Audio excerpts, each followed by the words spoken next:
அண்மை செய்தி.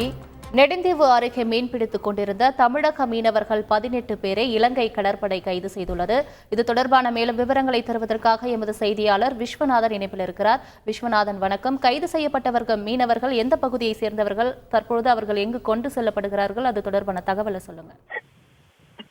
தமிழக கடலோர பகுதியில் இருந்து மீன்பிடிக்க சென்று நெடுந்தீவு வரை மீன்பிடித்து வந்த போது அப்போதைக்கு ரோந்து வந்த இலங்கை கடற்படையானது எல்லை தாண்டி மீன்பிடித்த ஒரு குற்றச்சாட்டை முன்வைத்து 3 விசைப்படையும் அதில் இருந்த 18 மீனவர்களை கைது செய்து விசாரணைக்காக காங்கிரஸ் கடற்படை அலுவலகத்தில் திட்டமிட்டுள்ளனர். அதாவது கைது செய்யப்பட்ட மீனவர் முதற்கட்டமாக தகவல் வெளியாகியுள்ளது. அவர்கள் ராமேஸ்வரம் பகுதியை சேர்ந்த மீனவர் வெளியாகியுள்ளது. கடந்த 4 நாட்களாக கடல் சீற்றம் காரணமாக ராமேஸ்வரம் மீனவர் யாரும் மீன்பிடிக்க கடலுக்கு செல்லாமல் இருந்த நிலையில் நேற்று மீன்பிடிக்க சென்ற நிலையில் 3 விசைப்படையும் அதில் இருந்த 18 மீனவர்கள் இலங்கை கடற்படை கைது செய்யப்பட்டுள்ளது.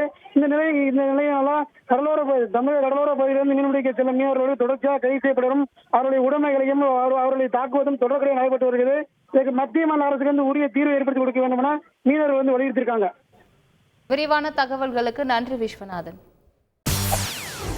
செய்திகளை உடனுக்குடன் தெரிந்து கொள்ள உடனே சப்ஸ்கிரைப் பண்ணுங்க.